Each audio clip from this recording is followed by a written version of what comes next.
Welcome to your chordal guitar lesson of the week. Sometimes when you want to make the best ambient guitar chord progressions, you have to dig a little bit deeper into theory and play some intricate chord shapes with stretches, and I certainly shared my fair share of those types of chords on the channel in the last years. But today I want to do the opposite. I want to keep it as simple as possible and show you that with the simplest chords ever, you can still, with some small steps and some small tweaks, play gorgeous chord progressions and harmonize yourself. So the first step is going to look at the first 4 chords that you first learn when you pick up a guitar, which are probably G, E minor, C, and D. You are most probably have learned those chords when you first started, right?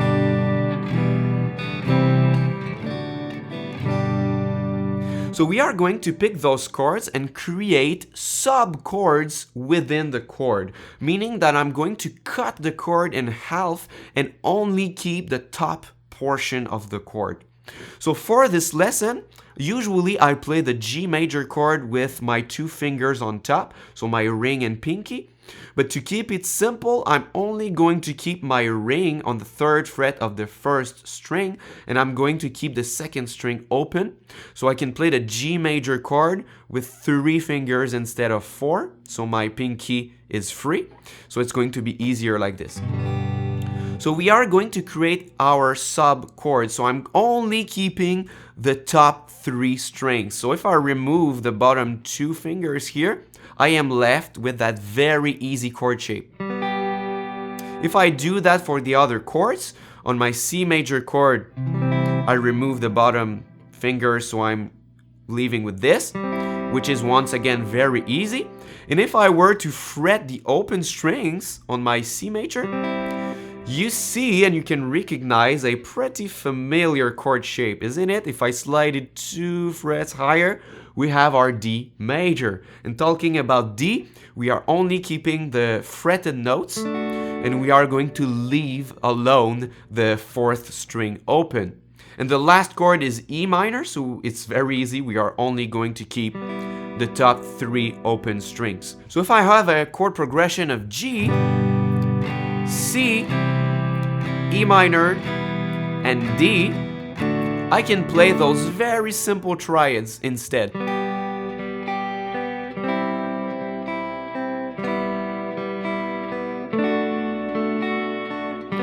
And if you started learning guitar at a very young age, this is probably the first stuff you learned, because it's so easy. It's 1 finger at a time, and you change 1 finger here. It's super easy. So why am I showing you very easy triads like this? You are not a beginner, aren't you?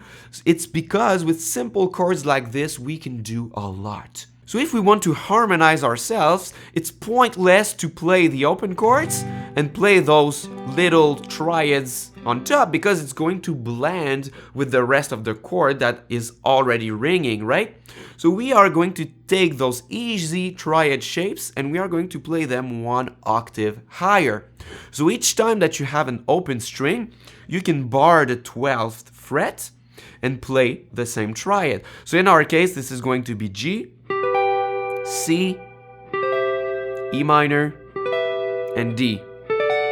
So we could play something like this to harmonize ourselves.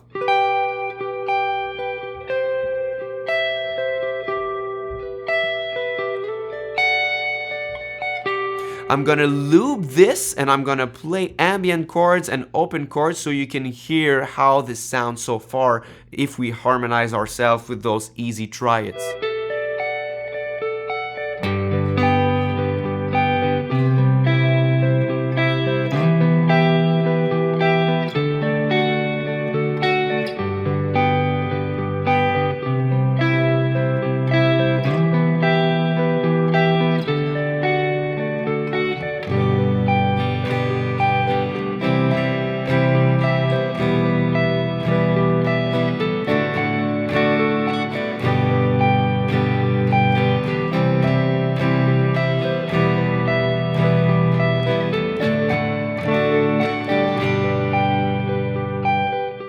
So you see, just the separation of our upper triads with the rest of the chord sounded great, but at the same time it sounded just okay. It sounded regular. It sounded like something that you have already heard. So if you want to go further and have more colorful chords while still keeping simple chords like this, you can use what I call the stack hack, and I have a full lesson on it that I released 1 year ago. But in a nutshell, the stack hack is to keep a static chord at the bottom and change the triad on top so it becomes more colorful. So in our song, we are in the key of G major. So if we harmonize a G major scale, we have those 7 chords: G, A minor, B minor, C, D, E minor, F sharp diminished, and G. So we have those 7 chords.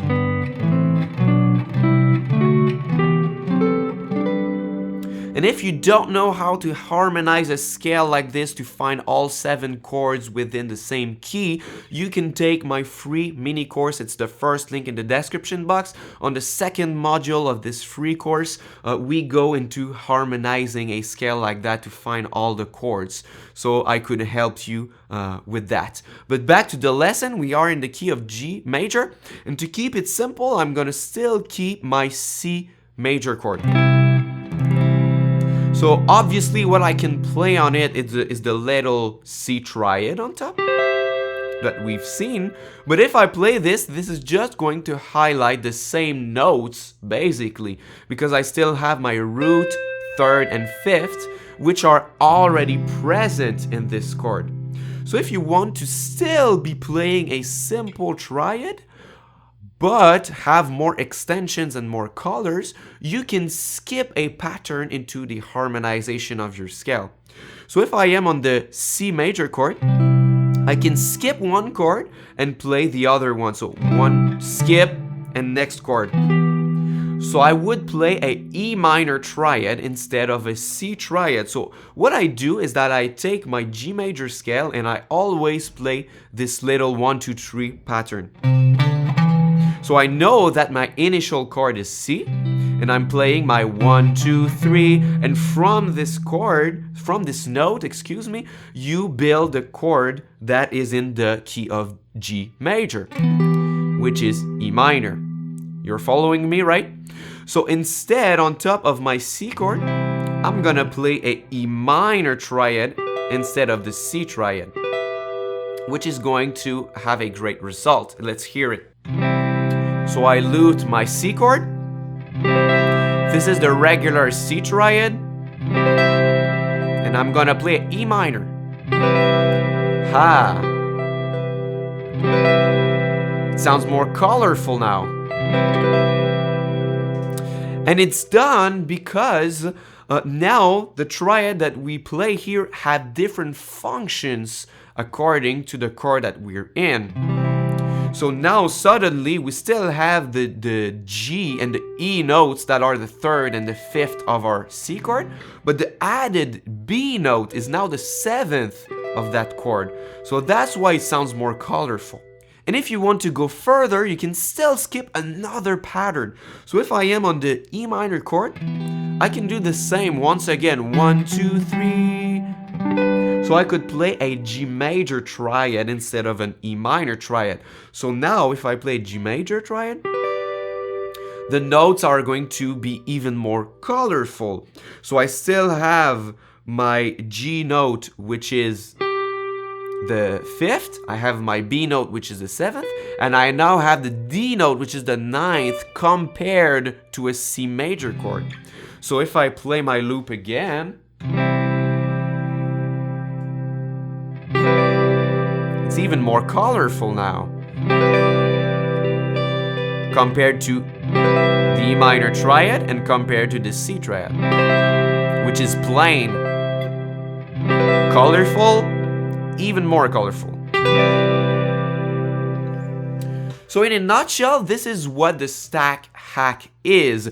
But now our problem is that let's say that we've done this step. We took the first 4 chords that we know, we made some small easy triads with it, and we played it 1 octave higher. So let's say that these triads, I don't want to touch them. I like them like they are.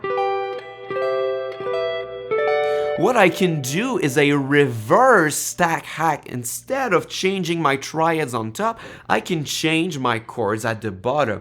So if I do the reverse stack hack, instead of going 2 chords higher, I'm gonna go 2 chords below. So if the first chord of my harmonization is G, I'm gonna play 2 chords below.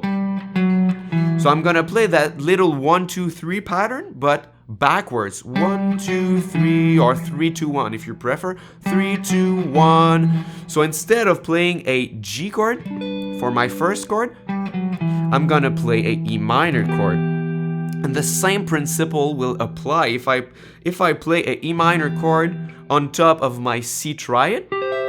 This is going to sound extended. So I can do the same principle for my whole progression. G, like we've said, becomes E minor. C becomes A minor. Then E minor becomes C. And D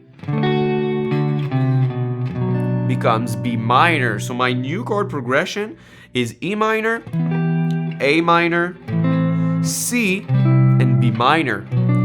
So now if I play my little loop of my triads on top, this is going to sound more extended, more colorful, and a lot more different.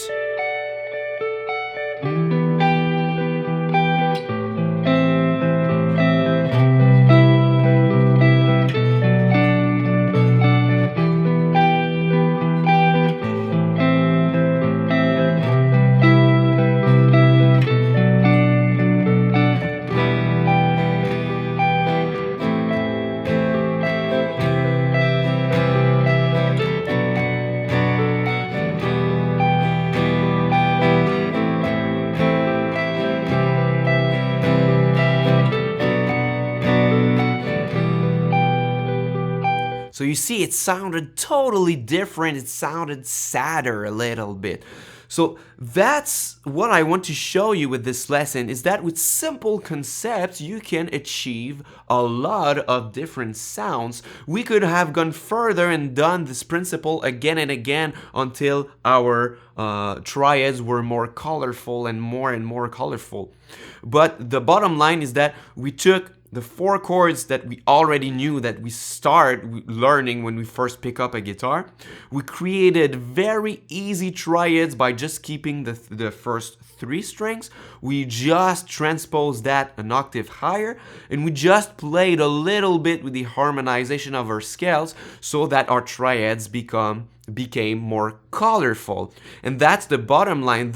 If you look at each step that we've did, there is nothing crazy in there. We're not talking about modal interchange or polychords or clusters. It's just simple concepts. When you stack them, that can go a long way.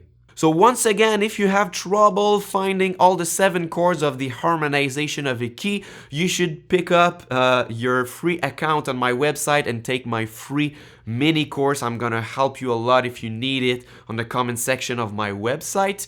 Thank you very much for watching. Subscribe if you are new here and turn on the notifications. And until next time, au revoir.